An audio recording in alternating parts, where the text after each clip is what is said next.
ఎంత అనుకున్నా కూడా ఎక్కువసేపు నటించలేవు నువ్వు, అక్కడ అలవాటైపోతుంది. హౌస్లో వరస్ట్ అంటారు కదా బట్టెబాజు గారు ఎవరు అంటారు? బట్టే బాజులు ఎవ్వరు లేరు రాజన్న, అందరూ మంచివాళ్ళే. కాకపోతే నిజం చెప్పు, ఏదో వస్తాను బయటకు వచ్చిన నాకెందుకు వాళ్ళతో వెళ్ళి లోపడిపోను కదా అనుకుని చెప్తున్నా కదా, ఒక్కళ్ళు కూడా అట్లా బట్టే బాజు అనే మాటే లేదు. ఏమన్నా ఉన్నా కూడా ఎలాగైనా టైటిల్ నువ్వు ఎంత ఇంత చెప్తాను, అందరు ఒకేసారి పగబట్టి మొత్తం నేను బయటికి నెట్టిల్లని కూడా ఓటు అనిపిస్తాను. అలా ఏం లేదు రాజన్న. నిజంగా చెప్పుంటే ఆ రోజు ఆదిత్య బయటకు వచ్చి ఉండేవాడు.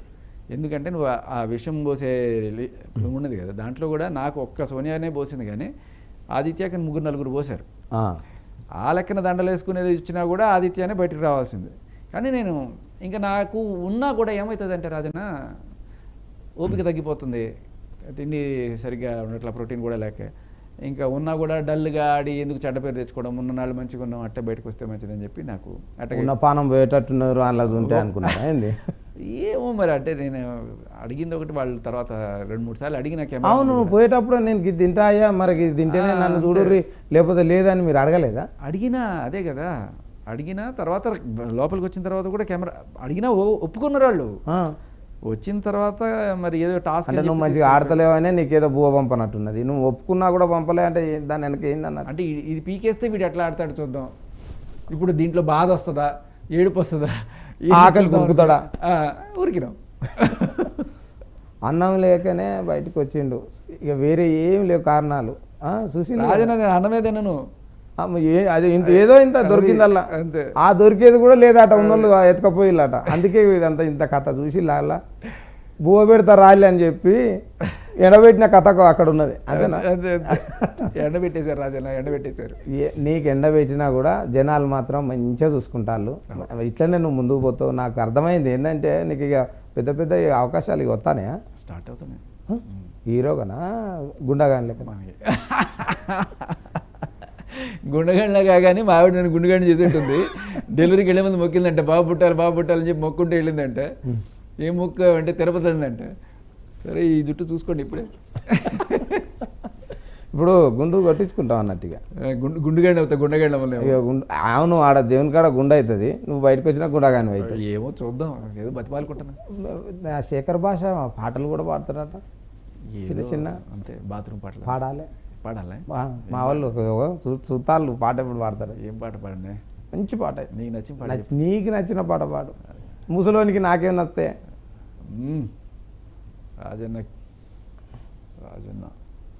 రాజన్నలో ఏదో మంచి పాట ఉంది, రాజన్న సినిమాలో.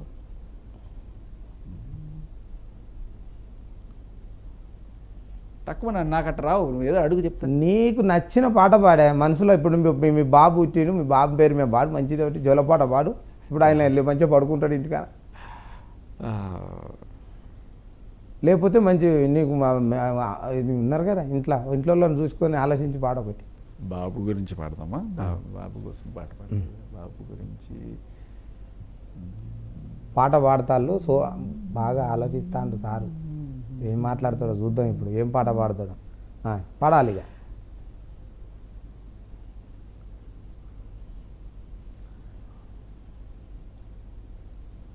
అది పాడినట్టు అనుకునేరు, జస్ట్ తలకాయ ఊపుతాడు అందరు. మరి ఇది ఎక్కడికి అతను పాడతాడు మాకు వినపడతలేదని ఇట్లా పరిచయం అయ్యారు. నువ్వేదో అడిగి రాజన్న పాడతా. చిరంజీవి, నాగార్జున, బాలకృష్ణ, వెంకటేశు, ఇంకా ఇక చిరంజీవే. మాకు అప్పటి నుంచి చిరంజీవే. అచ్చా అచ్చా బచ్చా బచ్చా ఈడు వచ్చాక ఇట్టా వచ్చా, నీకు ప్రేమంటే తెలుసా బచ్చా. అచ్చా అచ్చా అచ్చా అచ్చా సుశీల్ పూరా అచ్చా పాట అచ్చా. రాజన్న షోకి అచ్చా. నాగార్జున మీద ఒక్కటి పాడు, ఎందుకంటే నీతో ఏంది అసలు ఏంది శేఖర్ భాష ఎందుకు ఇబ్బంది పడతాను, ఏం కదా నీ బాధలు చూస్తున్నాడు. ఇక వాడు సారథి కూడా. గుండెల్లో ఏముందో కళ్ళల్లో తెలుస్తుంది, పెదవుల్లో ఈ మౌనం నీ పేరే జపిస్తుంది, నిలవదు కథ నిమిషం నీ మనసుకు వినబడితే, కదలదు కథ సమయం ఈ అలికిడి వినకుంటే, కలవరమో తొలివరమో తెలియని తరుణమిది డెం డెం డెం డెం డెం డెం. నీకు ఒక మాట చెప్పనా, ఏంది అనుకోని వచ్చి పాడతాలా ఈడ? బేబక్క కూడా గిదే పాడింది పాట, నేను నాగార్జున సార్ కోసం ఒకటి పాడతా అని. అదే పాడింది, నువ్వు వచ్చి అదే పాడతావు అంటే మమ్మల్ని పరిచయం చేద్దాం. అట్లా కాదు, నాగార్జున గారు అనగానే ఇంకో తమాషా చెప్పనా రాజన్న, బేబక్క పాడింది ఆ రోజు అయి ఉండొచ్చు. బేబక్క ఏం చెప్పింది, నేను నాగార్జున కోసమే పాడుతున్నా, నేను నాగార్జున ఫీల్ అయి పాడుతున్నా, నాకు నాగార్జున సార్ అంటే ఎంత మన్మధుడు, అందుకే నేను పాడుతున్నా అని అంటే సరే అప్పటి వరకు ఒప్పుకున్నా. కానీ మీరు కూడా వచ్చి అదే పాట పాడతారు. అదే పాట పాడిన కారణం వేరే చెప్తాను. చెప్పు. ఇది లైవ్ వెళ్తుందా లేకపోతే లైవ్? సూపర్. అయితే ఇవాళ మన్మధుడు సినిమా రిలీజ్ అయింది ఇదే రోజున, తెలుసా మీకు? 2002 సంవత్సరం మన్మధుడు సినిమా ఇదే రోజున రిలీజ్ అయింది. నేను రోజు రేడియోలో ప్రోగ్రామ్ చేసేటప్పుడు చరిత్ర పుటల్లో ఇవాళ అని చెప్పి చెప్తా, ఇవాళ జరిగింది